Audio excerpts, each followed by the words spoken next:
Next on the Jeff Crilley Show, you'll meet two of the driving forces behind Usability Sciences. It's a user experience firm here in Dallas that's been improving the lives of customers for more than 35 years. Their journey just ahead.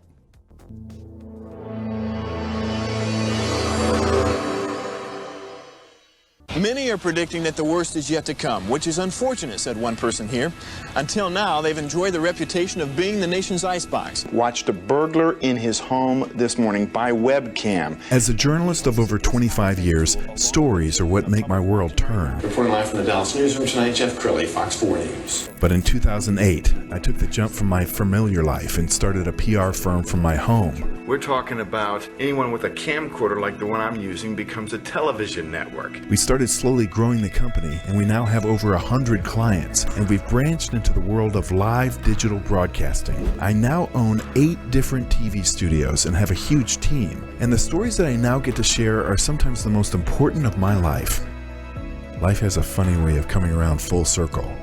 This is the Jeff Crilley Show. All right, I've got to confess, I'm a baby boomer, so technology is not my friend. Sometimes I go to the airport and I try to do the self-check-in, and I just get frustrated because the screens are not as intuitive as I want them to be. Two people who know a lot about the customer experience are in the studio right now, Adrienne Guillory and Peter Welpton with Usability Sciences. Thanks for coming on the show. Thank you for having us. Thank you. Happy to be here. Do you agree with me, Peter? I mean, sometimes the screen that you're the self-check-in, and I'm like, you know. Every day. Every digital experience can be a total beating, 100%. And you guys are in that business, so when you see even an ATM screen that's not intuitive, it drives you crazy, doesn't it? Insane. Constantly. It's just, we can fix this. Yeah.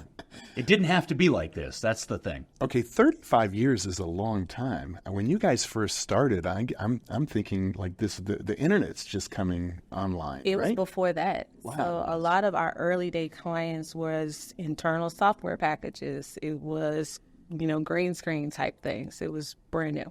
Internet wasn't even a thing yet. Yeah, Jeff Schuler, the guy that started the company, was featured on an old CNN technology magazine show called Tech Time back in the 80s, and they have footage of him doing usability testing on the original Lotus software. Wow. The green screen, the old mouse, the mechanical keyboard. He was doing it that far back. Yeah, and your company can make or break a product. I mean, I'm thinking about these companies that just spend tens of millions of dollars putting all of this technology into an app, but if they're not consulting companies like yours, it can be clunky and nobody uses it. Do you want to speak to that? Absolutely. So one of the things, going back to early days of internet, if we couldn't figure out how to teach people how to unbox a printer and set it up, now they've lost customers. If they couldn't get to a checkout screen on the internet, now they're not getting conversion. So basic things, right? How you do business. It kind of relies on your understanding of these users and these customers. Well, I'm your customer because I'm the guy who gets on the phone with American Airlines and says, agent.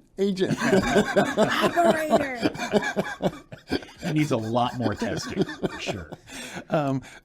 Peter, why don't you tell us one of your favorite experiences with a customer? Yeah, we recently did a bunch of usability testing for a pharmaceutical company who had a B2C website, or has a B2C website for cosmetics. And the product owner went through the entire process with us, and I was so delighted by their response because they felt like they were surprised to have found out and learned the level of detail from their customers that they were like, I would have never imagined we would have learned this kind of stuff about our own experience had we not done this. I had a preconceived notion of what we were going to learn. I think I knew what we thought was right and wrong with the experience, but I had no idea we were going to find this stuff out. And that's simply because we spoke to their customers in person, one-on-one, about the experience, which is something you don't get through a survey or a digital kind of fill-out questionnaire. Sure. Let's pull up your website because I'm impressed with the quality of the clients that you're working with. Often you're working with Fortune 500 companies. And Adrienne, you were telling me before the show that so often people are using like a focus group of their mom and brother. And and that's not the right way to do it. No, I call them proxy users. So they find people who are close to it. They are someone who works in the office, but they're not actually going back to the people who would be the person like you who's frustrated, right? They're talking to someone who has an inside knowledge, or they want to tell them everything is great. oh, this is perfect. Do it just like that. It's perfect. But then there's someone like you on the other side who is like pulling their hair out because they can't do what they want to do. Sure. We found a great meme. Let's go ahead and put the meme up on the screen because I love this. I mean, do you want to speak to that? Absolutely. So, with all our best efforts, we come up with something beautiful. That's your design. So that's your screen, that's your app.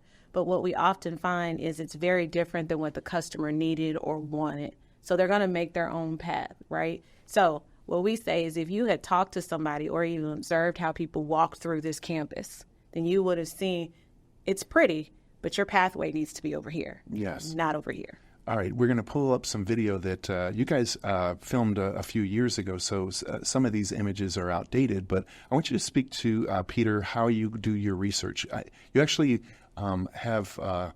you're observing people in another room through like a two-way mirror? Is that part of the process? It's exactly the two-way glass. We have labs in our offices that allows the participant to sit in one side of the glass and go through the process. As you see in this video here, she's working through an app.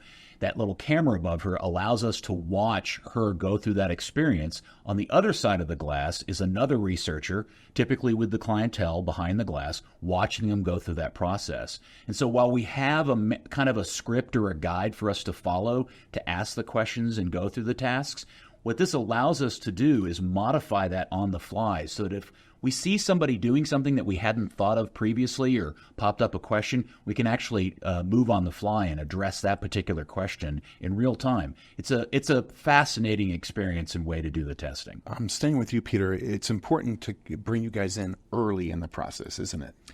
Well, we believe so. It's also the hardest thing for us to kind of communicate. The best analogy I make for people is if you were writing a master's thesis and you had the ability to actually, as you were writing it, turn in the early drafts to those who are going to ultimately grade it so they could give you feedback as you were writing it, you would end up with a much more efficient and better end product if you were able to do that. It's the same thing with any kind of development of a user experience. So as you begin to design and develop it, even when you're at the earliest stages of writing the requirements of what it is you want to do, you want to know what your users want from those requirements to write them. And so the earlier you get us involved, the better and more efficient in terms of cost, time, and effort you'll get at the end. Sure. I'm a big fan of Apple products. I think everything I own is Apple. And they've really kind of set a standard for what people expect out of an intuitive phone experience. Do you want to speak to that? Absolutely. So one of the things that is kind of that we have to battle with constantly is, we should train them. We'll train them how to do it. We'll train them how to do it. Apple came out with their products, and it just makes sense. I'm going to put this here. I'm going to do this. These things are going to work together. That's the standard. These things should just work together. Yeah, and we were talking before the show, Adrienne, you have a favorite story that you like to tell. I do. So it's my very first research project when I was back in the lab, but it was working with young adults and understanding how they thought about contraception and their learning and their expectations. The site was designed by a pharmaceutical company, and the gap in between how they talked about it was so huge. It was these kids didn't understand what they were saying. They didn't have an action plan. So as a site, it failed because it was intended to educate. It was intended to get on their level. It wasn't until we did our research and kind of found those gaps and gave them some recommendations that they were able to fix that. Yes. And even really big companies like Google know this well because the Google Glasses experience didn't really take off. It's my favorite story to tell my students. And it is, you can have really good intentions. It could be an amazing idea. It could be a really cool idea. But if you don't make sure that the people around it get it, if you don't make sure that you've answered their questions and anticipated their needs, then you'll just have a bunch of products sitting in a warehouse somewhere that nobody would buy. Well, I'm old enough to remember the Q-Cat. You remember when the Dallas Morning News came out with the Q-Cat? They thought you're going to sit at home and then...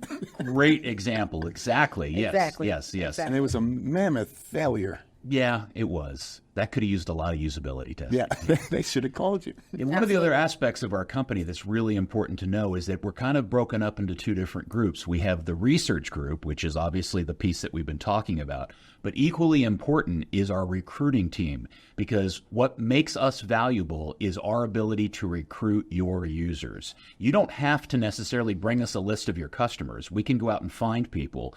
And that's and being able to get quality users that are your customers to participate in these studies is equally as important as the research itself. So we really pride ourselves on our ability to do both that piece of it and the research piece of it. Okay, we're almost out of time, so we'll give Adrienne the final word. What would you like to say to the person watching right now who says to himself or herself, I think I just found my research company? What do they need to know? So one thing to remember is you are not your user, okay? We are trained. It is more than just asking a question. It is, to Peter's point, getting to the right people, asking the right questions, and then leaving yourself room to learn something. That is what we're good at. So if you're looking for a research partner, call us. We're happy to talk about it. Outstanding. You guys have been amazing. We're going to end with the website, which, of course, is usabilitysciences.com. Adrienne and Peter, thanks for coming on the show. Thanks, Thank Jim. you. That's Great it for to be here. That's it for now. We'll see you next time.